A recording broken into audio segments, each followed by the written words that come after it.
Welcome back to Nortman Reviews, everyone, and Happy New Year. I hope you had a great New Year's Eve. I hope you partied. I hope you got to kiss someone at midnight, maybe. I just hope you just had a good time. I did not. It's not New Year's Eve yet for me as I'm doing this video because I got to have it on New Year's Day. But I have a toddler, and he does not let us go to parties as much. We'll get back to my wife and I, but I'm sure we went to bed um, at an early hour and maybe just watched New Year's from the comfort of our bed. But I hope you guys, wherever you're at, whatever you're doing, had fun. So, getting back, Batman: The Long Halloween. As I've said in previous videos, this is a year-long storyline, and it's going to take us watching it on my channel a year to get through the whole thing because I'm doing each chapter on the holiday that it coincides with. Because the premise of the story is there is a holiday killer who kills and murders someone on each holiday. Started out on Halloween, went through Thanksgiving, we did Christmas. Now we're on New Year's Eve or New Year's Day. So that's the next video we're doing. Issue we're looking at is the New Year's.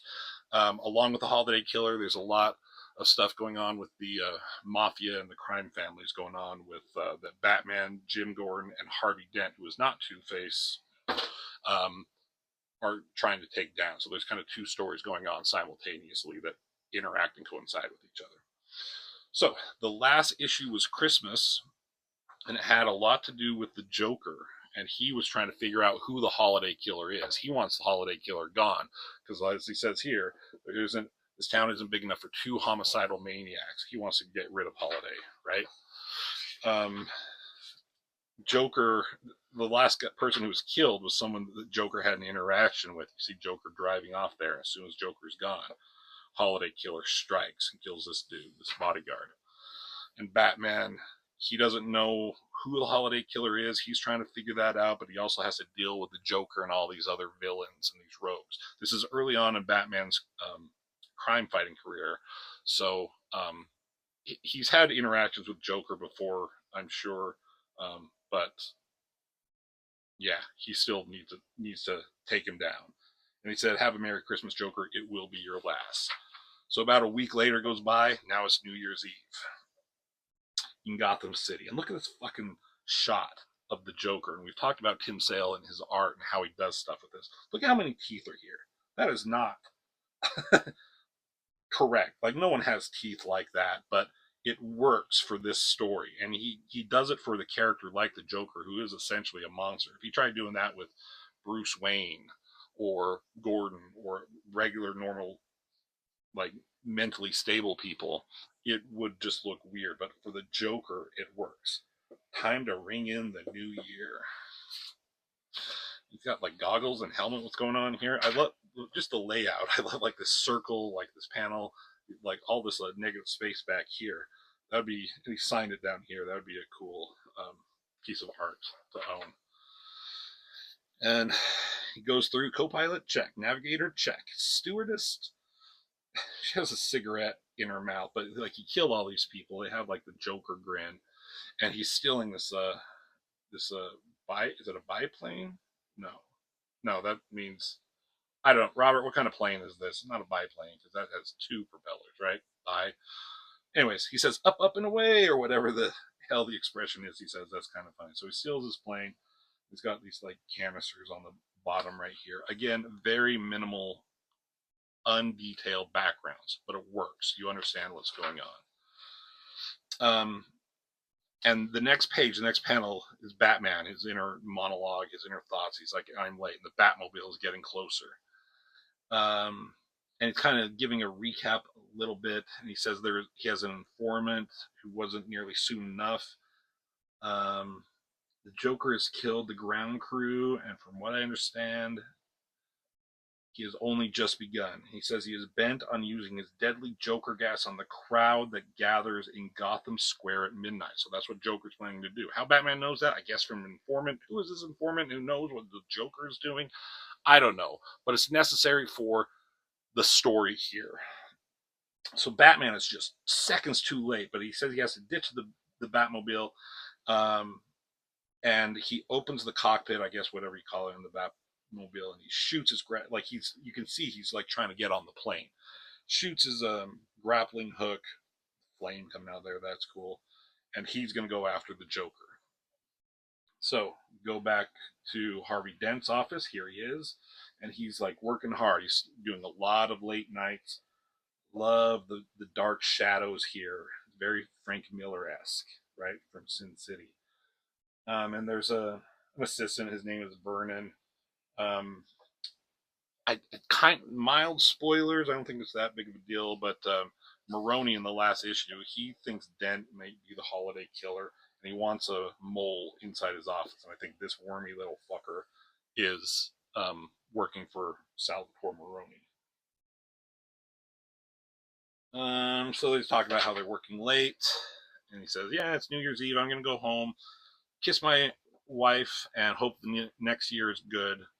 But he says, "But there's something here on the Roman case that you've got to see." And he says there's a connection between the Roman and millionaire Bruce Wayne. Um, and that gives Harvey Dent some pause. He kind of mentions like this guy Burns, like, "I'm sorry, I'm the first. You should be the first to know." He's like, "Well, I'm the second." They kind of throw in the second because of Two Face and his motif with twos. He says Bruce Wayne seems to know more about, have known about this for some time. So go back to Batman chasing down Joker, holding on for dear life as the plane is going through Gotham. It's almost midnight. And Joker's getting pissed off because I guess this plane doesn't fly right. He probably doesn't know how the fuck to fly a plane. He just got in it and was like, "Let's go." Um, Batman gets on top of, is able to catch up to him. He's on the plane now. Look at this double spread. That's just cool. I mean, again, this fucking toothy Joker look. That's just cool. So they're fighting, they're tussling, they're trying to get control of the plane. Joker's making wisecracks like he does. He turns it upside down, so Batman is falling off, and he's able to catch on here. So now we cut to this yacht out in the harbor, Gotham Harbor, and the Salvatore Maroni. No, that's Salvatore Maroni. This is Carmine Falcone, the Roman, the two main crime bosses, but they're rivals, but they also do business with each other. Maroni wants to stop the holiday killer, even though he's been killing Falcone's people because it's bad for business. So they're kind of talking about the holiday killer. Nothing really too important. Although Falcone does say, "Yeah, but the holiday killer has been taking out my people, and no, doesn't seem to be any blood on your side." So Falcone is just, letting him know, like, "I've noticed that." This woman is Falcone's sister.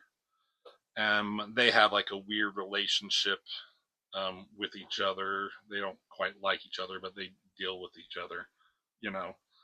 Um, and Carmine talking to him, and he asks if he knows where his son Alberto is. He's like, "It's nearly midnight," and she says, "I saw him on the deck earlier.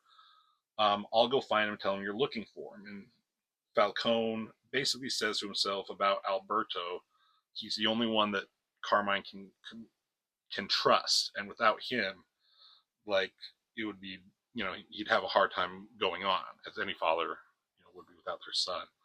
So here's Alberto. Now, if you notice, the color palette has kind of changed. The colors are very muted. It's dark. It's gray, and as has been the case with other holiday killings like this one, this is when you know that the holiday killer is about to strike.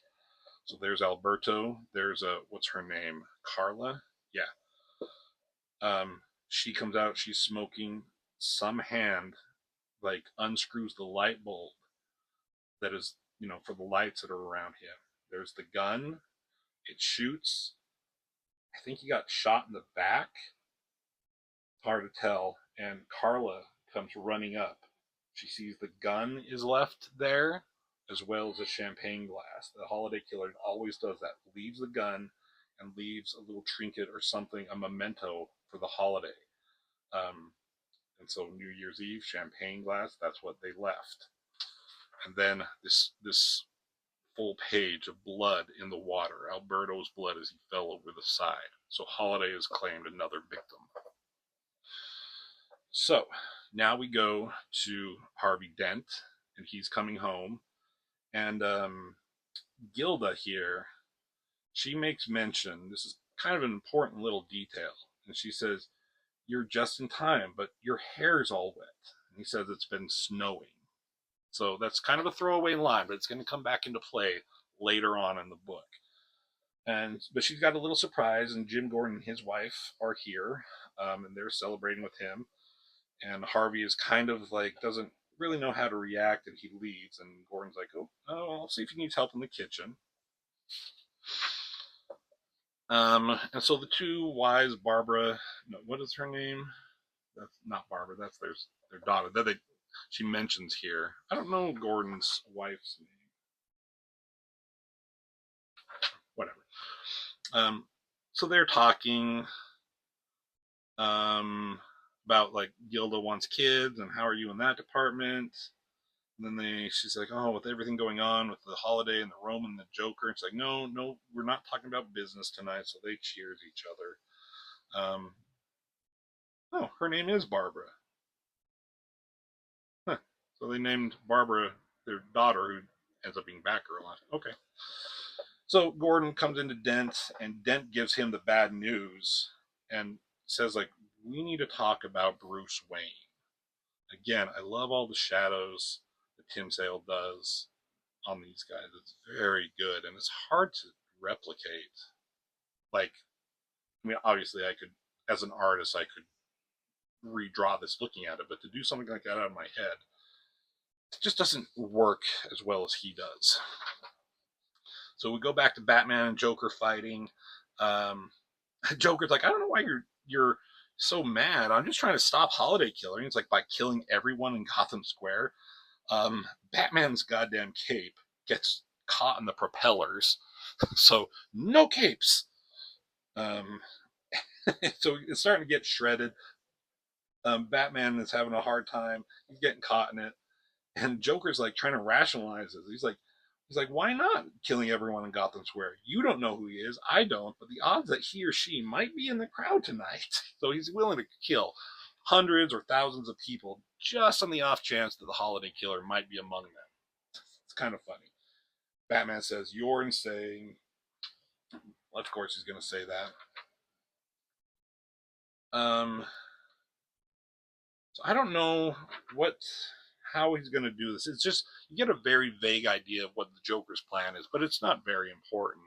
It's just an action piece that they wanted to throw in here. He makes a little joke when the clock strikes 12. Do I get a kiss? Take that as a no. Batman punches him with all the justices of a bat punch could do, and then midnight hits. The clock is at midnight. It goes bong, bong, bong. I guess Batman diverted the plane. I don't quite know what's going on here. Doesn't matter.